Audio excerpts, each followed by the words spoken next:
This is a short video.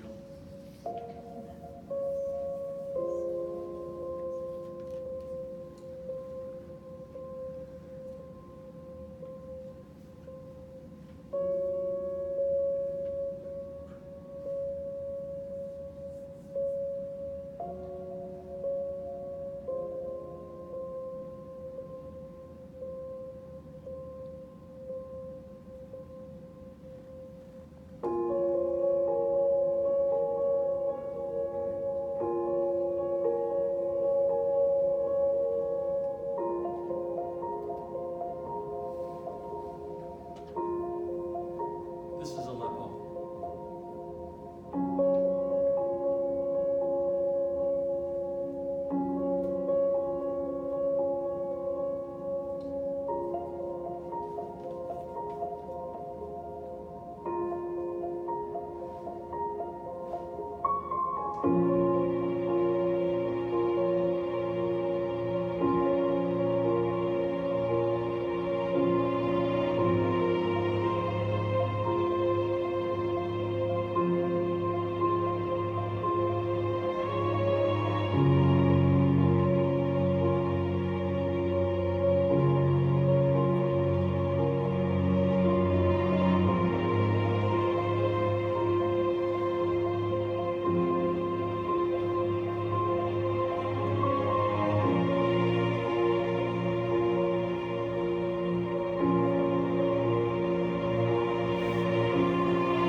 It's really nice to see you. Thank you for coming.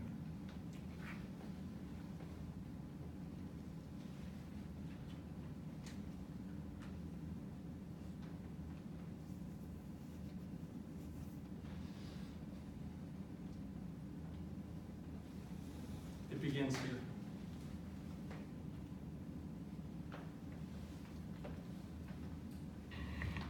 It's a worse street, ugly. I guess I lost my wife when I was 55, too early to live alone. Time is not on my side. I lost everything, wife and son on the list, no hope at all.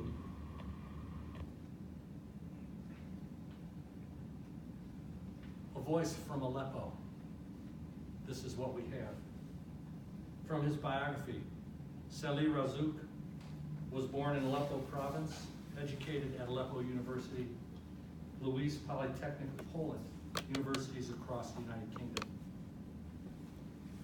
A fiction writer, translator of a study on the Arabic novel, associate professor in fiber sciences at the University of Aleppo. Phil has worked with Saleh for 5 years. I've known him for 2. We exchange a half a dozen emails a day each.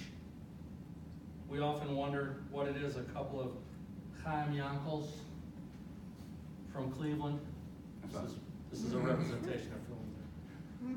From Cleveland are doing, befriended by Saleh at the center of what the BBC calls, quote, a small Holocaust, end quote. His emails, sometimes ordinary, are frequently chilling. They can stop your heart. His wife was compelled to leave for the Emirates, unable to return to the war zone, and his son just disappeared. Rupert Colville, a spokesperson for the UN High Commissioner on Human Rights, said the UN had gathered evidence that, quote, hundreds, end quote, of men have disappeared after leaving for government-held areas. Quote, given the terrible record of arbitrary detention, torture, and enforced disappearances by the Syrian government, we are, of course, deeply concerned about the fate of these individuals, end quote, he said. So, without his wife and son, alienated by the growing religious furor at his university colleagues, Saleh, writer, translator, faced the siege of Aleppo. We know him only through these exchanges. His story is complicated. We've just begun scratching its surface. What we see is a person suffering in place, in a time not meant for him or anyone else. The conditions are brutal, and he's not the only one in them. Nor are his straits the worst, but he's the one we know. The one with whom we share almost everything, a community of writers. Our cultures, our countries, histories are far from each other, but not as far as we think. What brought us together? Love of art, a love of life of the mind. We've learned that art can destroy borders, differences, if left intact. It can't eliminate obstacles, but sometimes it can deconstruct biases and barriers to peace, ignite a common humanity and friendship. We want to share with you these leaves from Aleppo then. Stray missives, thoughts, and heartbreaks that we have lived through and endured, because it is hard to watch Saleh's suffering, which is serious too. Because we're trying to close a circle, we'll share some of our work as well, together and apart. We're trying to paint a picture, paradoxically, on 2 sides of one canvas. It seems to us that these 2 surfaces face each other. Ours is a surreal image, a thing of mind and heart. Here it is.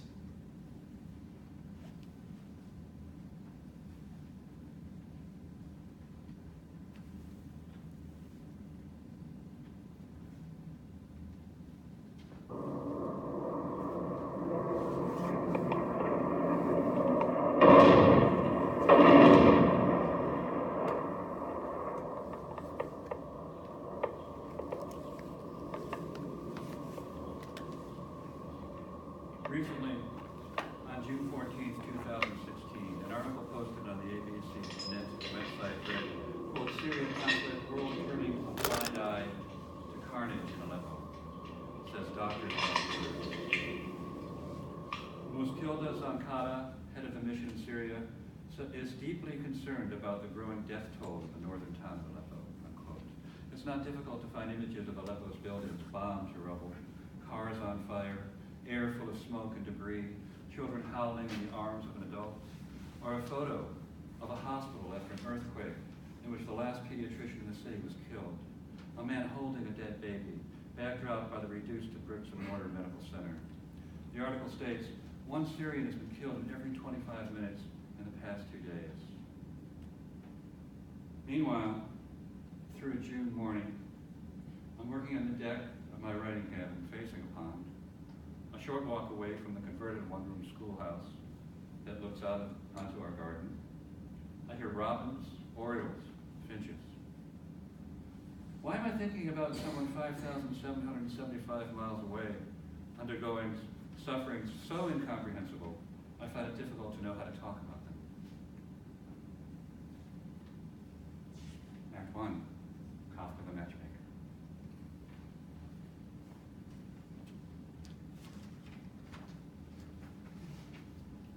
I met Saleh when he emailed to ask if he could translate a poem I'd written about Franz Kafka. He found the poem online. I looked more closely at his message. Living in Aleppo as a university professor, he's translated a few other American writers into Arabic, an Arab, a Syrian no less, translating an American Jewish poet. I was taught we're supposed to be enemies. And Kafka, no less. The man who wrote, "The only definite thing is suffering, and we are condemned to life." A happy soul who writes about cockroaches. No, I learned in a literature class that the disgusting thing isn't really named. We can't even translate the word or words correctly. Das Ungeziefer, either insect or beetle or gigantic insect, but unclean sacrificial animal may be the most accurate. In truth, Kafka insisted the thing should never be seen. It should not even be seen from a distance. I always thought it was obvious. The thing represents the Jew that Kafka was. Jews were, in 1912, when Franz wrote the story, victims of a massive government anti-Semitism, which led, we all know where, though according to a recent study on the Holocaust, 41% of Americans, quote, don't know what Auschwitz was. Each of Kafka's three sisters died in the Holocaust. His favorite sister, Otla, was a voluntary assistant to a group of children transported to Auschwitz, where she was murdered. Kafka never mentioned the word Jew in his fiction, but he foresaw it all. The torturous penal colony, the starvation of the hunger artist, the transformations into an ostracized vermin. It shouldn't have been a surprise that Saleh and I shared an interest in Kafka. But Saleh also wrote, I do not agree Kafka was a Jew. He reflected the universal terror. He is a Jew as much as I am a Muslim.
Sie halten sich hier versteckt.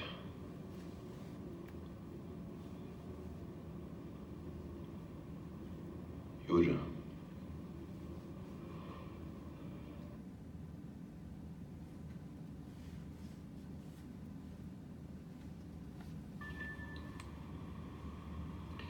With Jews, we have been neighbors for decades in Tadif and Aleppo, Muslims and Jews. I have once been to Auschwitz. When I watched the movie, The Pianist, many years ago, I wept. I was alone at home. It reminded me of the tragedy of my city. I feel your religious wound. I can see you are very wounded. As a human being in a dilemma, I share you this feeling.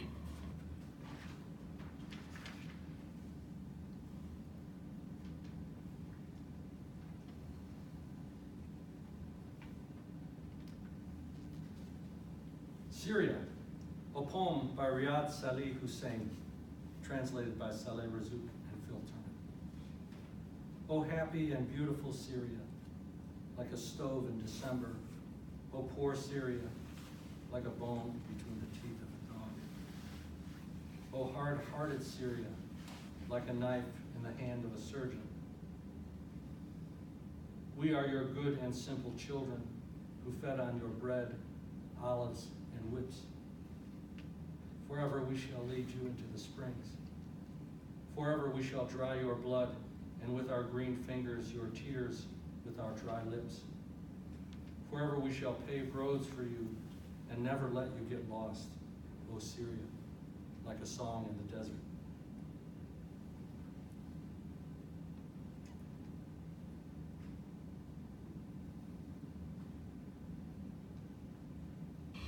Born in Aleppo Saint Hospital, my father born in Tadif, near the Golden River, headmaster of 2 schools at one time. He spent 7 months in political prison. Father would go to mosque to pray and ask for relief from the political hell. My teachers gave me books as gifts. I have always been a distinctive student. First it was Islamic books, then came the Renaissance types, then leftist.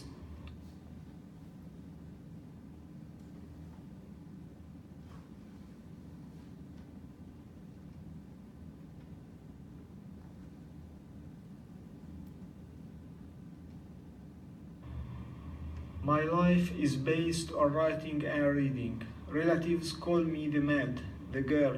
They mock me, but I am going on. I concentrate on the effects of culture, literature, and the strategy of expansion. We need more attention and not go deep down in the mud of illiteracy. Yesterday, my eyes were opened because of clash between armed men and the state forces. I finished a new story. I'm thinking of another one. Thanks for asking.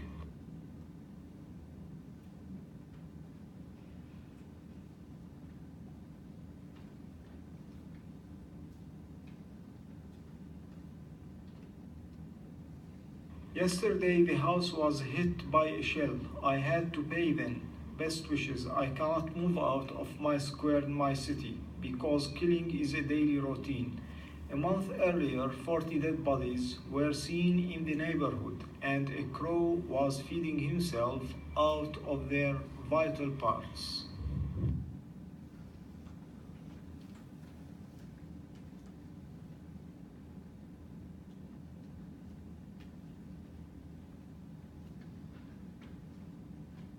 Two days ago, I hosted a rat, but I survived. Life is a test should one man withstand it.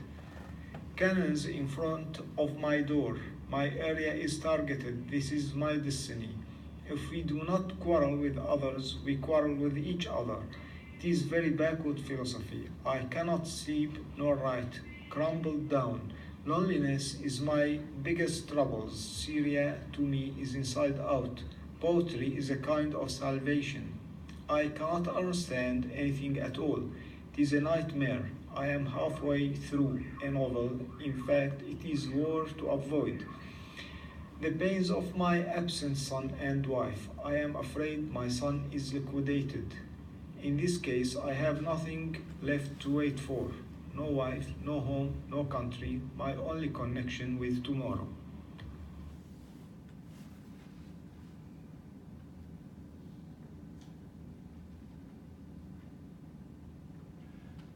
Above your desk, a photograph. I lost a parent, and then I lost another parent, and then a brother.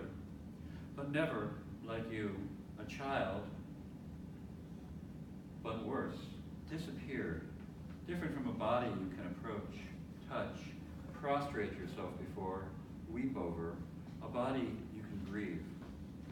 But that uncertainty, that continual inquiry, In this chaos, the crushing of bombs and rubble, no closing of the eyes, no washing of the body, no shroud, no placing it precisely at a right angle, facing the Qibla, no Salat al-Janazah. Instead, this photo of your son. On Facebook's Missing Martyrs page, your son, hair black and thick, beard neatly trimmed, dark eyes staring into the camera. A slight upward turning of the lips, perhaps into a smile, difficult to tell. Above the Arabic script, I copy and paste into a translator.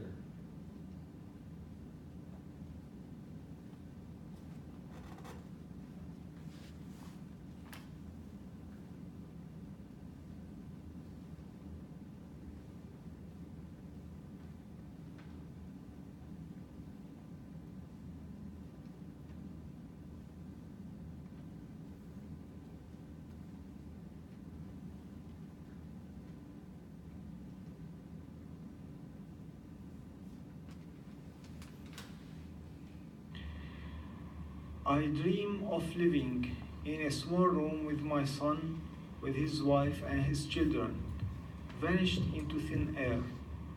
Damn them, the world is upside down.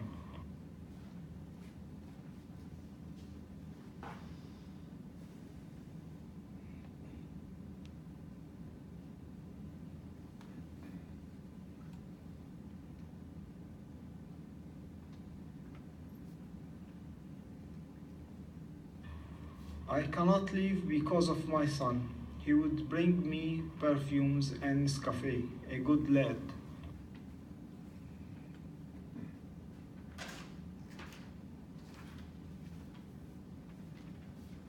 Once, lovely birds used to chant on branches of trees in every corner of a blessed city, considered by many to be the oldest city in the history of humankind. Saleh wrote, "Last year I went on an excursion around the city from my flat near the university campus to a park nearby the railway station. I cried. Trains stood still on the rails. Soldiers took shelter inside the trains." The early beginnings of the city of Aleppo date as early as 2000 BCE. The place took its name from the Assyrian and Aramaic languages. It was called at the time Kalapur Kalban, which means white, in a direct reference to its light gray earth. Muslims and Arabs then called it Hal Ba-Shabawish, which means in Arabic, white Aleppo. In the era of Crusaders, the city was a frontier, but soon it became a cultural center. After independence from the French Mandate in the 20th century, life bloomed in Aleppo. It became a major source for trade, industry, and culture. I buy books all the time in Arabic and English from everywhere and at all times. I do not miss a chance to ask somebody to bring me new titles. It is an addiction.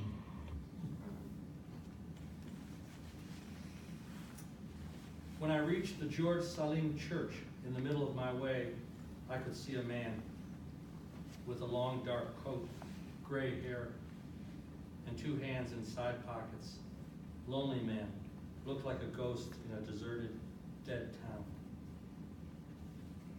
The first examples of modern novels in Arabic literature are attributed to writers from Aleppo, such as Francis Marash, who wrote The Forest of Truth, or in another version, The Forest of Justice, around 1865, before first vantages arose in Egypt in 1924 by the lawyer Mohammed Hussein Heikel, the author of Zainab. So one might argue that the Arabic novel was born in Aleppo.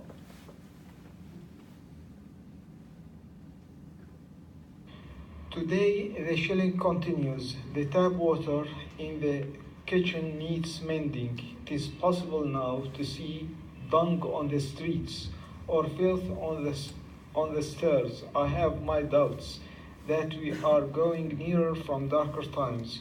I declare a state of war against all of them. Last year, soldiers cut off the trees and set them on fire for warmth. They would die in a flash of light. I worked on it. In In the 20th century, Aleppo has also produced in the early pioneers of the Romantic Revolution against the classical mindset.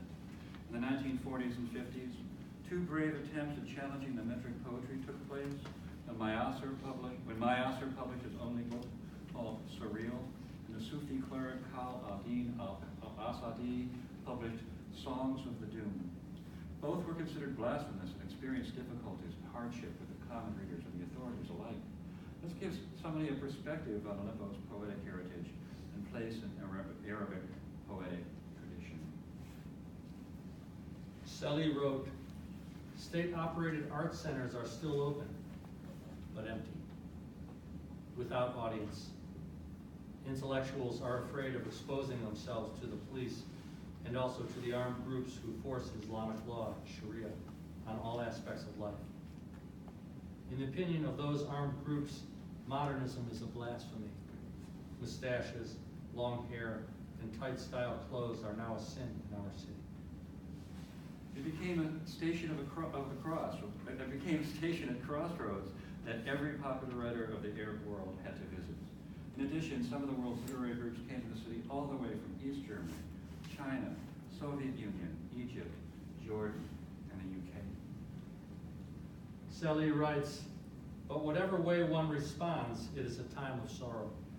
Today, the independent cafes either have been targets to car bombs or to bankruptcy. Some went into rubble and dust. One easily mistakes them for new graves." Before the war, Aleppo had British and French cultural centers. At the Scientific Institute of Aleppo, where I studied English for free during the summer, it also had the unforgettable creative writing course, which gave me the spark to write my story called A Day of Kafka, published in Damascus.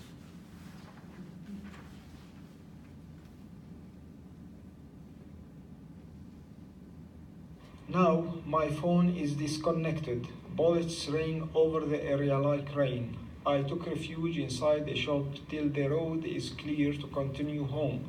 What have I done to deserve this result?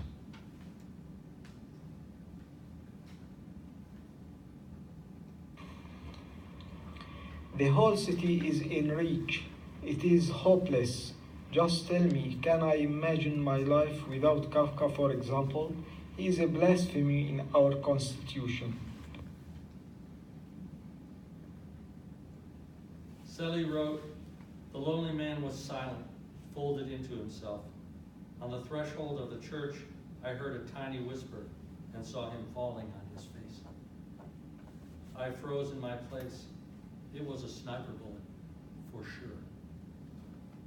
Glad to be alive, but too sad to see that man go into this heavy darkness like a pile of old clothes." I continued on my way without saying a word. Perhaps she came down for the apples, or was flushed out by the saws powering the far woods, or was simply lost, or was crossing one open space for another. She was a figure approaching, a presence outside a kitchen window, framed by the leafless apple trees, the stiff blueberry bushes, the after-harvest corn, the just-before-rain spot. A shape only narrow bones could hold, turning its full face upward, head tilted to one side, as if to speak. I want my life back. Morning settles around her like a silver coat, rustling branches, hooves in flight.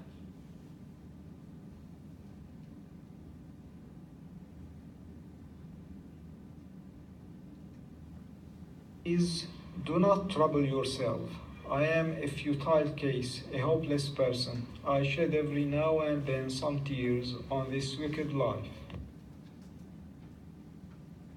Saleh writes, "Could we have responded to war differently? Perhaps.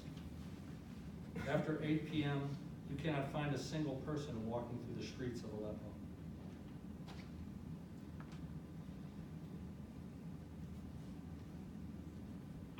This is all, dear Philip, but sometimes the secret sounds whisper in my ear. I have to stay deaf.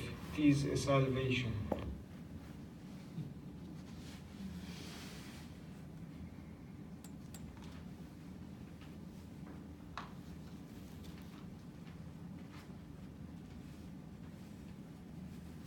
CARA, the Council for At-Risk Academics, provides urgently needed help to academics in immediate danger, those forced into exile, and many who choose to work on in their home countries despite serious risks. CARA also supports higher education institutions whose work is at risk or compromised. Who we are? CARA was founded in 1933 by Britain's foremost academics and scientists in response to Hitler's decision to expel hundreds of leading scholars from German universities on racial grounds. Our founders defined their goal as the relief of suffering and the defense of learning and science. Since 1933, thousands have been saved, but many more still need help. Is this referee one of your former colleagues in the engineering field? In fact, I didn't know I applied in the agricultural engineering field. I was talking about a safe library and a safe place for the intellect. I applied to CARA organization for research grant until I find solution to my dilemma. Last straw was the fate of my marriage. And yesterday, a sniper bullet smashed the window of my flat. I guess I was lucky enough as not to receive it in the head. I have been eating rice and yogurt, life-hood food, very raw, and what I can manage. In short, I added your name to the referees. I am alone, very alone. I'm not certain of anything, but it is a new start. I must leave. Believe me, my bag is packed since last year when armed men stormed the neighborhood. A tank came to drive them out. Please write your letter on headed paper. Make the name of the college clear. It means you are a professor. If you do not like the idea, please ignore.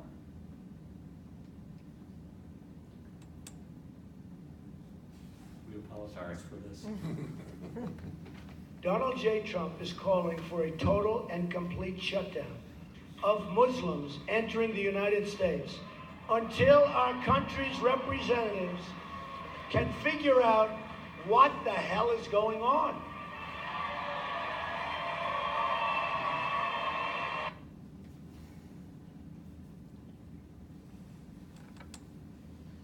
I think Syria can be much better without us. We are secular, but the tide is religious. We have to go somewhere to let others find their proper life.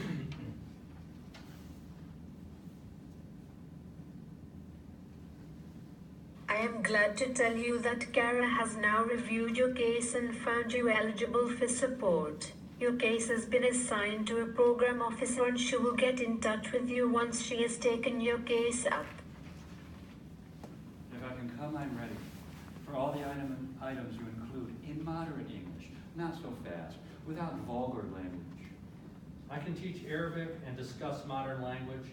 It might be difficult at first, but I adapt fast. I do not believe it. It seems like a fairy tale.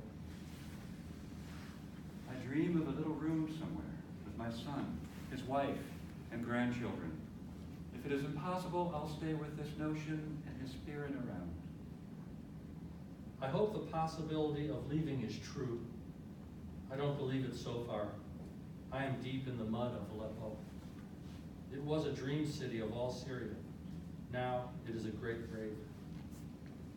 Would you please keep CARA with you?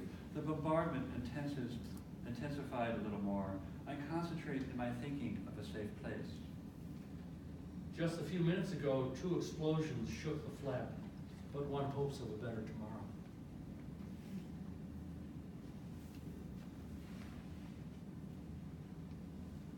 This is the protection of the nation from foreign terrorist entry into the United States. We all know what that means. Protection of the nation from foreign terrorist entry into the United States. That's big stuff.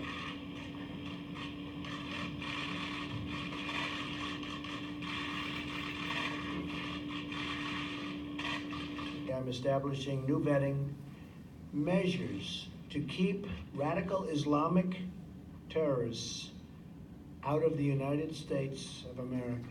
We don't want them here. We want to ensure that we are not admitting into our country the very threats our soldiers are fighting overseas. I should be grateful if I found a place to write and a quality place to publish in. That is all. More hope is there if I found my son, expecting him to marry and his lovely wife take care of me. I am desperate. I am desperate. No news from Kara. I try to save a little money if the trip would happen. I read a lot. Every single page is an example of a single soul. The final round. Shelling is intense. Bodies on the ground. Nobody buries them. Exposed to dogs, cats, and ravens.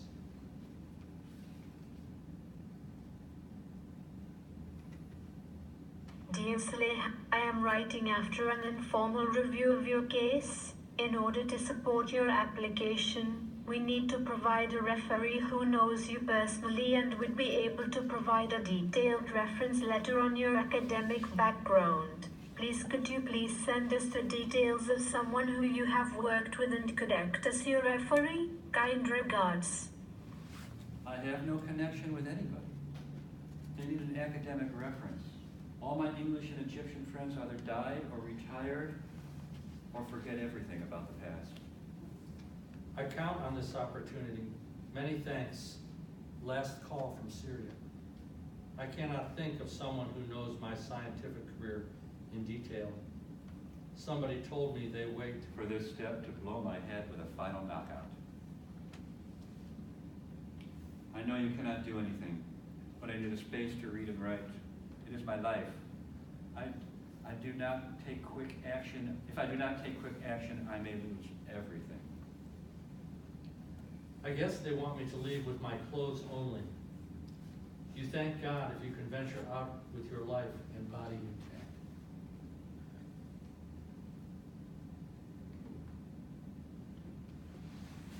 Regarding your referees, we still need a good academic reference that can provide a detailed letter on your work as an engineer. Science is not my priority. I was talking about a safe library and a safe place for the intellect.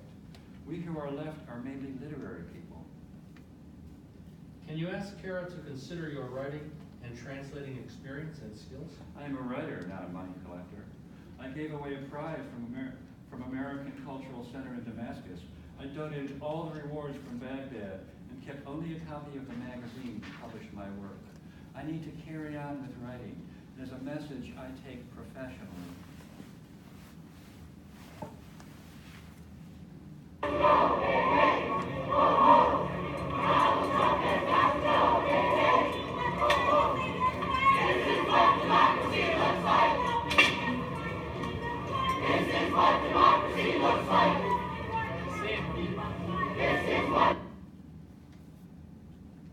I am reading Kafka again. Derrida based his interpretation on the little piece before the law. I took before as in front of the law. Not some time before law is found. Am I correct? Before the law, there stands a God. A man comes from the country begging admittance to the law. But the God cannot admit him. Can he hope to enter at a later time? That is possible, says the God. The man tries to peer through the entrance. He had been taught that the law should be accessible to every man. Do not attempt to enter without my permission, says the God. I am very powerful, yet I am the least of all the gods. From hall to hall, door after door, each god is more powerful than the last. By the god's permission, the man sits down by the side of the door, and there he waits. For years, he waits. Everything he has, he gives away in the hope of bribing the god, who never fails to say to him, I take what you give me, only so that you will not feel that you have left something undone. Keeping his watch during the long years, the man has learned to know even the fleas in the god's fur collar. And growing childish in old age, he begs the very fleas to persuade the god to change his mind and allow him to enter. His sight is dimmed, but in the darkness he perceives a radiance streaming immortally from the door of the law. And now, a dies, all his experience condenses into one question, a question he is never asked. He beckons to the god. Says the god, "You are insatiable. What is it now?" Says the man, "Every man strives to attain the law. How is it then that in all these years, no one else has ever come here seeking admittance?" His hearing has failed, so the god yells into his ear, "No one else but you could ever have obtained admittance. No one else could enter this door. This door was intended only for you. And now, I am going to close it."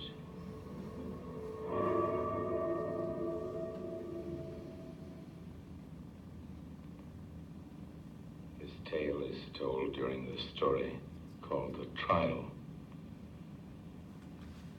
It has been said that the logic of this story is the logic of a dream,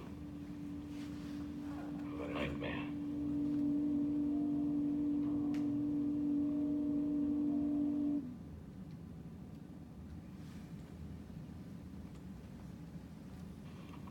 The next course of action is for you to provide me a list of universities in the UK and Ireland with names of 1 or 2 supervisors from those universities who share your research interests. You won't be able to apply for a Tier 5 visa to come to the UK until we have secured a placement for you. Kara just phoned from London. I cannot understand how I should apply for a visa. Visa is like hell in this situation. Everybody wants to leave. Probably all seen, otherwise you wouldn't be at the top of your game. The fact that today's Supreme Court ruling just coming out, a tremendous success, a tremendous victory for the American people and for our Constitution. This is a great victory for our Constitution. We have to be tough and we have to be safe and we have to be secure. At a minimum, we have to make sure that we vet people coming into the country. We know who's coming in. We know where they're coming from. The ruling shows that all of the attacks from the media and the Democrat politicians are wrong, and they turned out to be very wrong.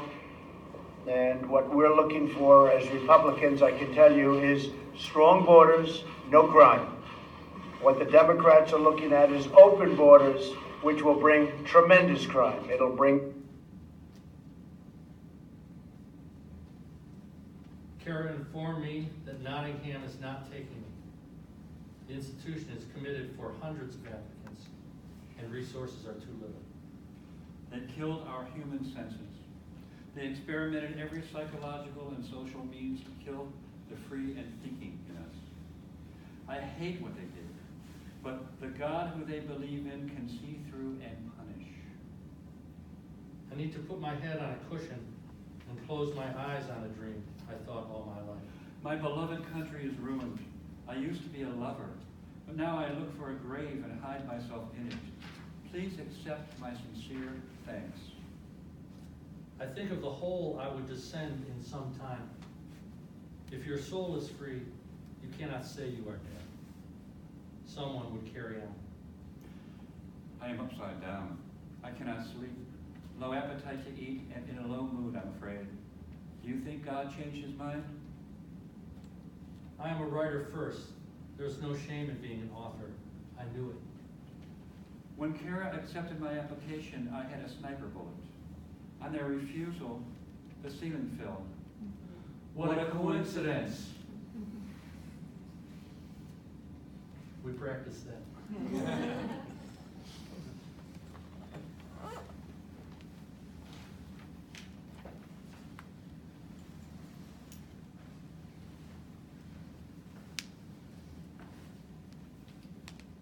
Kafka wrote, "Poetry is an awakening." From Saleh, "Poetry is a kind of salvation." The three of us internalized poetry as a way of focusing on beauty, what transcends the present, the unacceptable conditions of war. We thought it was a good project. Saleh wanted to expose us to serious writers, some of whom he knew and knows personally, all witnesses to catastrophe. He translates the Arabic into English, and we help beyond that. Several of these poets have now been published here. The first poet we were introduced to by Saleh is Riyad Saleh Hussein. This is what Phil and Saleh sent me before I was involved in their work. It is preceded by an excerpt read in Arabic by Saleh Razouk. So just a little bit of Arabic.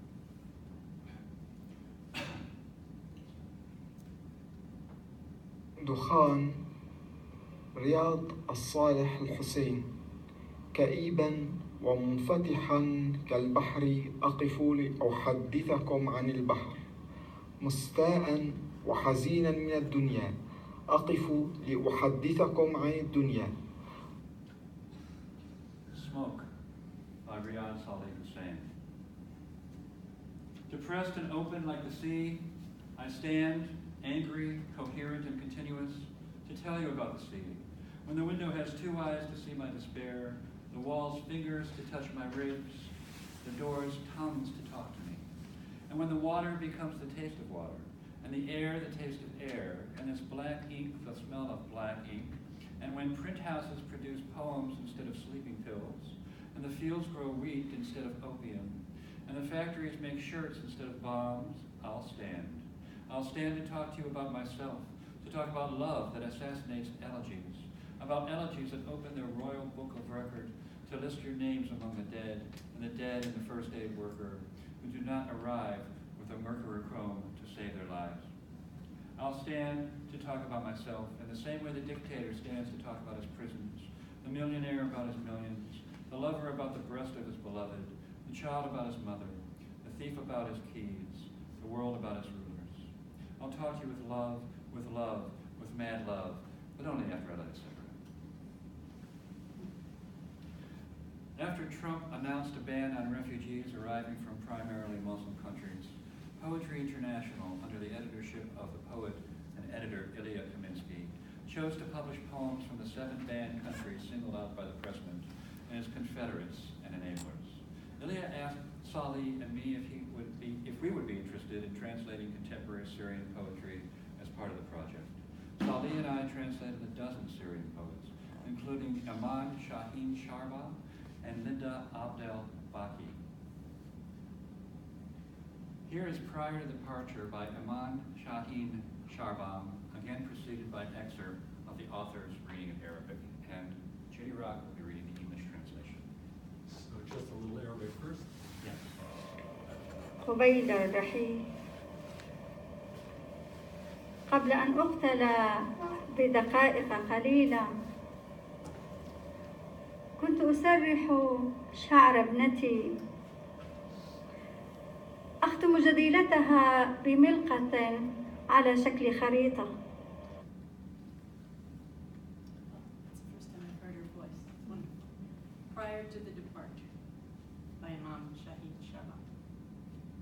Before I was killed by a matter of minutes, I was combing the hair of my daughter and braiding her plaits with a pair of barrettes in the shape of a map. Before I died, in a matter of a few minutes, I was telling my husband about possible solutions for peace and assuring my children that the war is almost nearing an end. Before I was killed by a matter of hours, I was baking the sweets of salvation.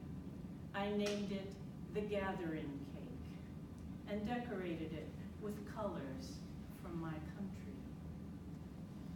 Before I was killed, in a matter of days here, I was visiting the grave of my brother to whisper in his ears the verses of peace and harmony.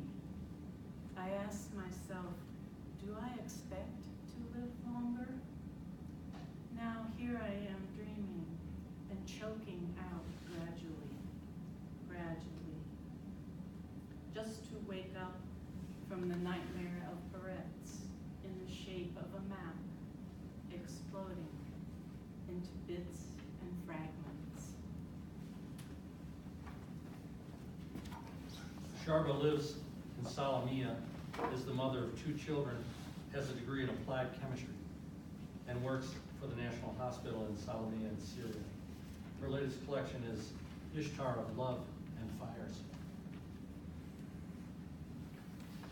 CBS reports that ISIS attacked Linda Abdel Baki's hometown, Al-Swaida, in southern Syria, and planted 7 suicide bombers there. They struck city markets, killing at least 221 people and injuring 180. Tabby Shaw is going to read Linda's poem after we hear a little of the Arabic. الحياة تخط وشم الجبال سنة بعد سنة تضاجع الفصول تسرج الجسد ضفافا ونحن نلم ثياب كآبتنا عن حبال الأفق.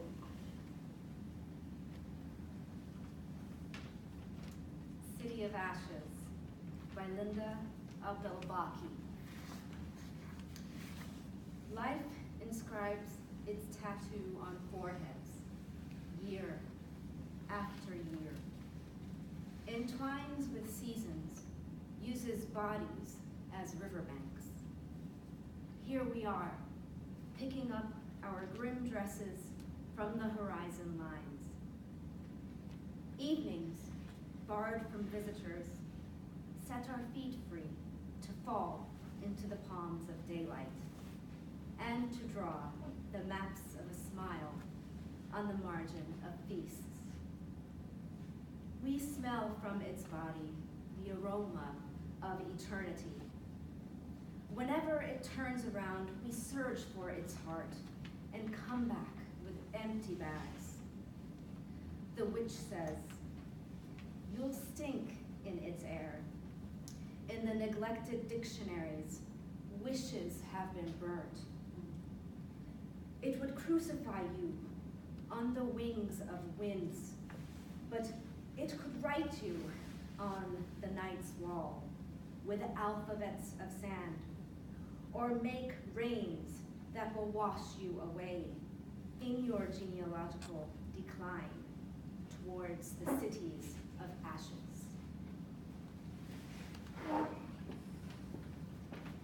The London-based Syrian Observatory for Human Rights said recently that 20 women and 16 children were seized from Al-Shabki village in Swaida, where Linda Baki lives. There is a wild rhythm of safety and atrocity there now. Not long ago, Linda was handing out food, here she is, to soldiers fighting ISIS in her hometown, her backyard. About his translations, Saleh writes this: I spend daily some 15 hours alone in a hot flat on top of a building. It is the niche my wife helped in preparing 2 to 3 years ago before our tragedy. It helps me to contemplate and elaborate, since it opens a wide blue sky in summer and on a hard-hearted gray sky in winter.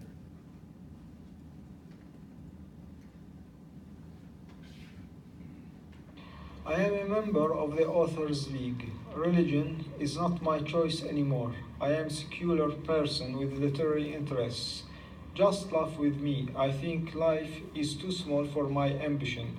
Death could bring more freedom, but there is a fine thread of grace which I follow.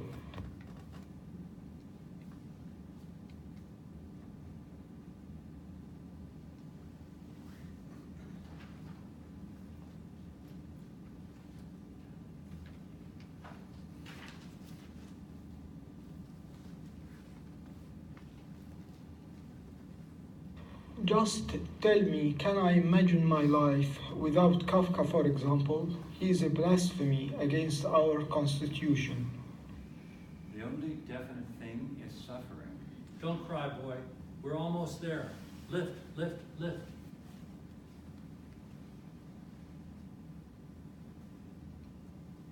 In real world, everything is nice and tidy, but from within I felt tormented and empty. Everything looks as if it were made of lasting stuff, but on the contrary, it is a life in which one is falling into an abyss. If I leave, it will be to the cemetery.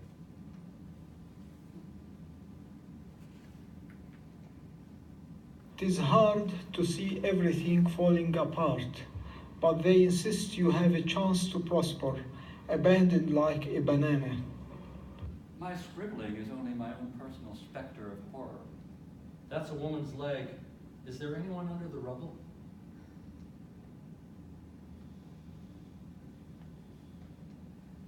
I think life is too small for my ambition.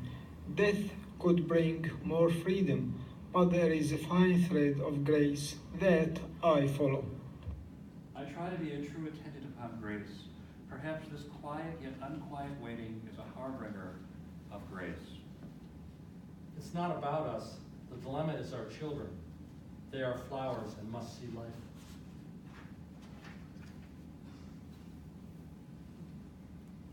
I should be grateful if I found a place to write. I need to put my head on a cushion and close my eyes on a dream I thought all my life.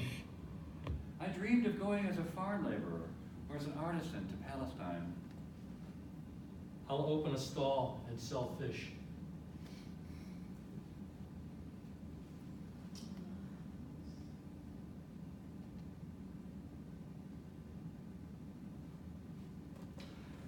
Saleh, the spear-shaped tomato leaves reaching out into the sunlight, the yellow primroses glistening at the far side of the garden, the oriole defying anti-immigrant laws soaring back and forth between properties, and your hunger.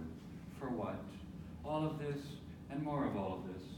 More of this late spring into summer morning, and I wish I could bring it all to you, where you are, where the bombs explode the buildings and hearts to needle-edged fragments, where the absurd horrifies the air.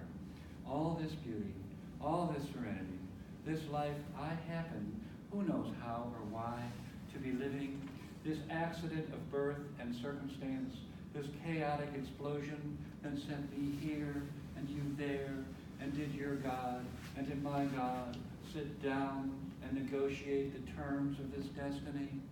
Now, here, the oriole lights out of the sweet gum. And now, there, what birds can you be hearing through the buzzing helicopters and the whipping planes and the rubble and the screams and the screams and the screams? Here, wings flapping. Here, a soft breeze ruffles my hair. A distant dove's five-note song of morning. I wanted to write another pastoral poem about the jewels glistening precision of this moment. The dew-laden grass, the light blue sky, the shadows stretched across the garden.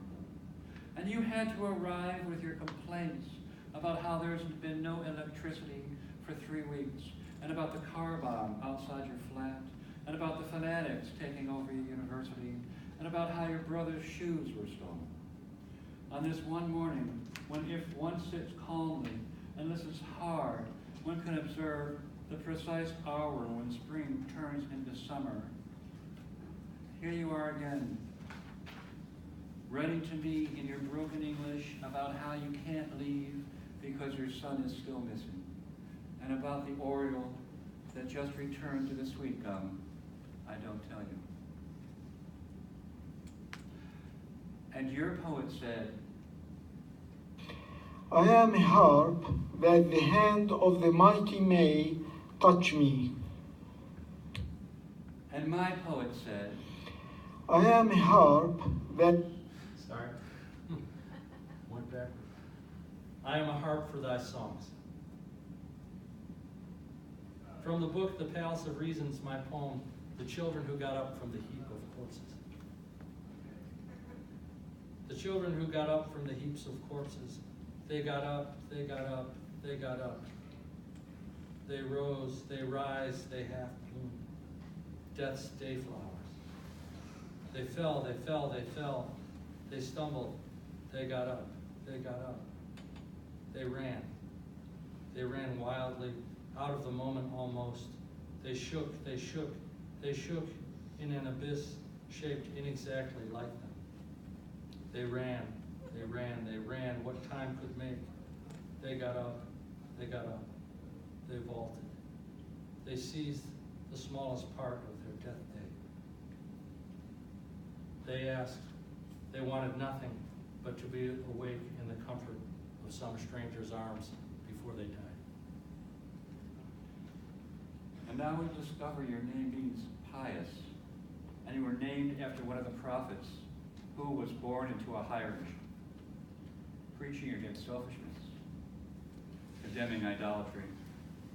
When your people, like my people, called for a miracle, you said, follow any state you choose, but do not force others to adopt. On this condition, all sorts of people can live together in one undivided country. Let the president be a Muslim, let the prime minister be a Jew, let the head of the House of Speaker be a Christian. What is the problem?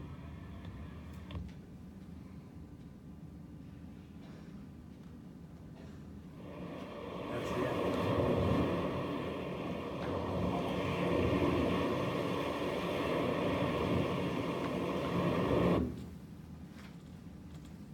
Last slide.